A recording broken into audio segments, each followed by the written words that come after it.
Hello বন্ধুরা, good morning. Life with স্মাইলের আরেকটি নতুন ব্লগে তোমাদের সকলকে স্বাগত। আশা করি সবাই খুব ভালো আছো, সুস্থ আছো, আর আমরাও কিন্তু বেশ ভালো আছি।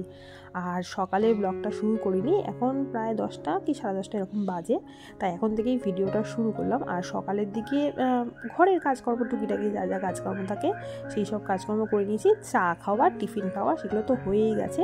আর দুপুরের রান্না বলতে বিশেষ কিছু নেই, শুধু মাংসের ঝোল ভাত করব, তাই ধীরে সুস্থেই করছি। আর শীতকালে না তাড়াতাড়ি করে রান্না করে রাখলে কি না ওই বেলার দিকে খেতে খেতে একদম ঠান্ডা হয়ে যায়। আর মাংসের ঝোল ভাত সেইগুলো একটু গরম গরম খেতেই ভালো লাগে, তাই একটু বেলা করেই বসালাম। সকালের দিকে টিফিন তো হয়ে গেছে বললাম, আর ওদিকে মাংসের আলু ভাজা হয়ে গেছে, সেটা তুলে রেখে মাংসটা বসিয়ে একটু সিম আঁচ করে চলে আসলাম এদিকে ঘরের কাজগুলো করতে। আর কিছুক্ষণ আগে দেখলে আমি ঘড়িতে কটা দেখলাম, ওই 10:30 বাজে। মেয়ে কিন্তু ঘুম থেকে এখন উঠলো, তার মানে বুঝতেই পারছো ও কখন আজকাল ঘুম থেকে উঠছে। ওই যে পরীক্ষা শেষ হয়ে গেলে যেগুলো করে বাচ্চারা, তা ও ঘুমোচ্ছে বলে আমিও আর ডাকি না, ভাবি মাঝে মাঝে যে থাক ঘুমোক। আবার মাঝে মাঝে একটু সকাল সকাল ডেকেও দিই, কারণ কি বলতো এতক্ষণ ঘুমিয়ে থাকলে না ওই সকালের টিফিনটা খায় না, তো তা খিদে পেট থেকে যাবে, তারপর পিত্ত করবে। এই জন্য কী করি, মাঝে মাঝে ওকে ডেকেও দিই। সকাল 8টার মধ্যে উঠে যায়, তারপর টিফিন খেয়ে আমরা বলি যে তখন একটু খেলাধুলা করে দুপুরে নাহলে রেস্ট নিতে পারো। কিন্তু ওই মাঝে মাঝে বলে যে মা কালকে সকালে কিন্তু একটু বেশিক্ষণ ধরেই ঘুমাবো। তা মায়ের মন তো, মানে আমারও ইচ্ছা করে যে ও একটু ঘুমোক, থাক ঠিক আছে, আর কদিন বাদে আবার স্কুল খুলে যাবে, সেই আবার সকাল সকাল উঠে পড়তে হবে। তা ওদিকে বিছানাটা গুছিয়ে মেয়ে কিন্তু জানলাটা খুলে দিল। মেয়ে প্রথমে খুলতে চাইছিল না, তারপর আমি বললাম না, জানলা দরজা না খুললে ঠিক ভালোও লাগে না, বাইরের হাওয়া বাতাস খেলেও না। তা জানলা দরজা ওদিকে খুলে, ওদিকে ঘর মোটামুটি আমার গোছানো হয়ে গেছে। ফার্নিচারগুলো মোটামুটি একটা হালকাতে যেমন পরিষ্কার করা সেইগুলো করে এদিকে চলে এসেছি এই ঘরটা পরিষ্কার করতে।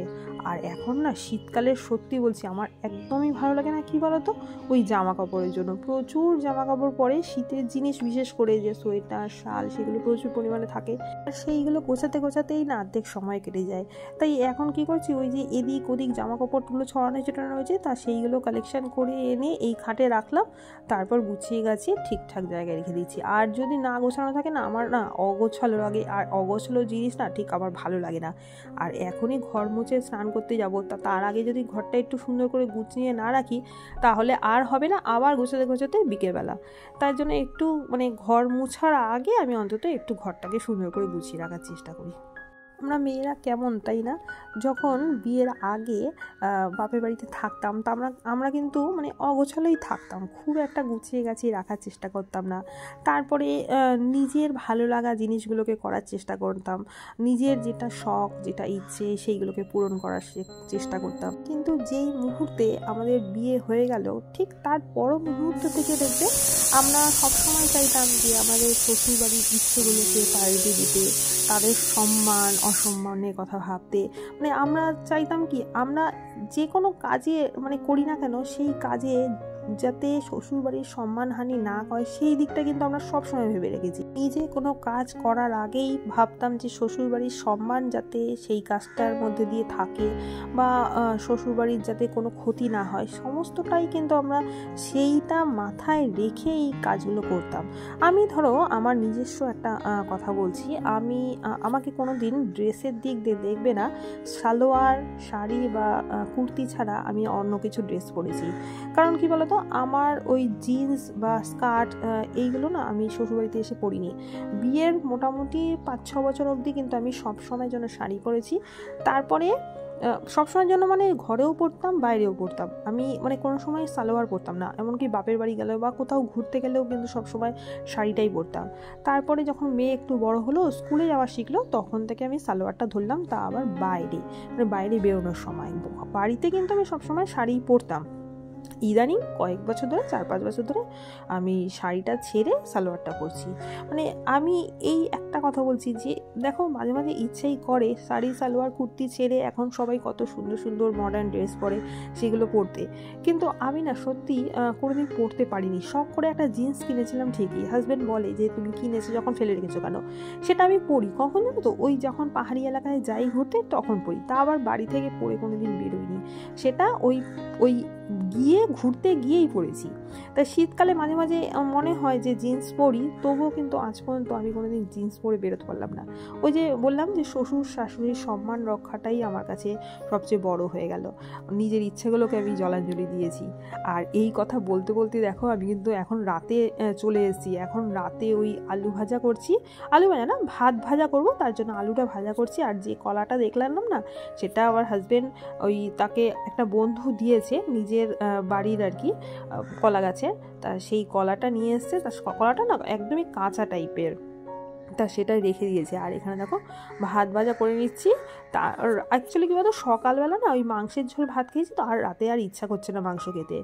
আর ভাতও ছিল, তা হাজব্যান্ডকে বললাম যে কী তাহলে খাওয়া যায়, তা ও বললো ভাত ভাজা করে নাও আর পরে একটু পাঁপড় ভেজে নেবে, এই দিয়ে খাওয়া যাবে। আর মেয়েকে তো ওই মাংস হলে একটু রুটি করে দিই, তা সকালে আটা মাখা ছিল, তা সেই রুটি করে দেবো আর এদিকে আমরা ভাত ভাজা খেয়ে দেবো। আর বন্ধুরা আজকের ভিডিওটা কিন্তু প্লিজ একটু পুরো দেখো, কারণ ভিডিও শেষের দিকে কিন্তু খুব ভালো একটা তোমাদের টিপস দেবো, যেটা অনেক দিন ধরেই ভাবছি আমি তোমাদেরকে দেবো, কিন্তু দেওয়া হচ্ছিল না। তা আজকে যেহেতু ভিডিওটা আমি রাত অবধি টানছি, দেখেইছো যে আমি কিন্তু ভিডিও এরকম রাত অবধি টানি না, মানে আমি দুপুরে অবধি করে রেখে দিই, সন্ধ্যেবেলা হয় না। এতদিন তো কিসের জন্য হয়নি সেটা তো তোমাদের বলেছি। তা এখন ভাবছি একটু মাঝে মাঝে সন্ধ্যের দিকটাও দেখাবো, যে সন্ধ্যের দিকে আমি কি কি কাজ করবি, মানে রাত অবধি আর কি। যেটাই হোক, ওই রাত অবধি যেহেতু ভিডিওটাকে আমি টেনে নিয়ে যাচ্ছি, তাই আজকে ভাবলাম সেই টিপসটা তোমাদের দেখাবো। তোমরা হয়তো থাম্বনেল দেখে বুঝতেই পড়ে গেছো। যেটা বলার সেটা হচ্ছে আমাদের এই শীতকালে পা ফাটার কিন্তু খুব সমস্যা হয়। তা আমি পা ফাটার সমস্যাকে কিভাবে দূর করেছি সেটাই আজকে তোমাদের সাথে শেয়ার করব। প্রথমত এই যে দেখলে স্প্রের বোতলটা, এটা হচ্ছে জল একটা, সেটা কি কি দিয়ে বানিয়েছি দেখো। প্রথমে নেবে একটা গ্লিসারিন, যদিও পুরোটা লাগবে না, মোটামুটি হাফ দেবে। আর তার মধ্যে গোলাপ জল যেটা রান্নায় লাগে, আর এমনি নর্মাল জল, এই তিনটের মধ্যে গ্লিসারিনটা অল্প করে দেবে, যেহেতু গ্লিসারিনটা একটু চ্যাটচ্যাটে টাইপের, একটু অল্প করে দেবে। আর গোলাপ জল আর জলটা সমপরিমাণে দেবে। আর আমি দেখো এরকম একটা কৌটোর মধ্যে এটা বানিয়ে রাখি। আর এটা ইউজ করবে কখন জানো তো, যখন দুপুরবেলা একদম সমস্ত কাজ সারা হয়ে যাবে, মানে সমস্ত কাজ সারা হয়ে যাবে, তারপর বিছানায় বসবে, তখন সেই সময় দিয়ে রাখবে। আর রাতে শোয়ার আগ দিয়ে এটা দিয়ে দেবে পায়ের মধ্যে, হাতের মধ্যে, যেখানগুলো ফেটে যায়, বিশেষ করে হাত পা। আমাদের দেখো এত জলের আমরা কাজ করি, তাতে বেশি ফাটে দেখবে। আর এটা মোটামুটি ইউজ করো 1 সপ্তাহ, দেখবে হাত পা ফাটা একদম চলে যাবে। আর দেখো আমি দেখিয়ে দিচ্ছি কেমন করে দিই। আমি হাতে এরম করে দিই, আর পাটা দেখাচ্ছি না। তা পায়ে দেবে কখন বলো তো, ওই যে বললাম বিছানায় উঠে যাবে, তারপরে কিন্তু পায়ে দেবে, মানে এটা দেওয়ার পর আর মাটিতে পাড়া দেবে না। আমি তোমাদের দেখিয়ে দিচ্ছি, এটা খুব ভালো একটা জিনিস, আমি ইউজ করে খুব ভালো ফল পেয়েছি। আগের বছর থেকে আমি ইউজ করেছি, অনেককেই বলেছি, অনেকেই কিন্তু বলেছে এটা খুব ভালো জিনিস। তা তোমাদের এই জন্য আমি এতদিন বাদে শেয়ার করলাম, একটু দেরি হয়ে গেল। যাদের হাত পাটা ফাটার সমস্যা আছে তারা কিন্তু এটা ইউজ করতে পারো, খুব ভালো একটা জিনিস। আর তাহলে বন্ধুরা এরপরে আর ভিডিওটা কন্টিনিউ করছি না।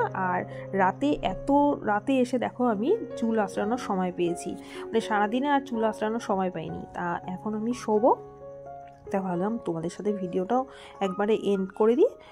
তা বন্ধুরা আজকের মতো ভিডিওটা এখানেই শেষ করলাম। টাটা, বাই, ভালো থেকো, সুস্থ থাকো, দেখা হবে আর একটা নেক্সট ভিডিওতে।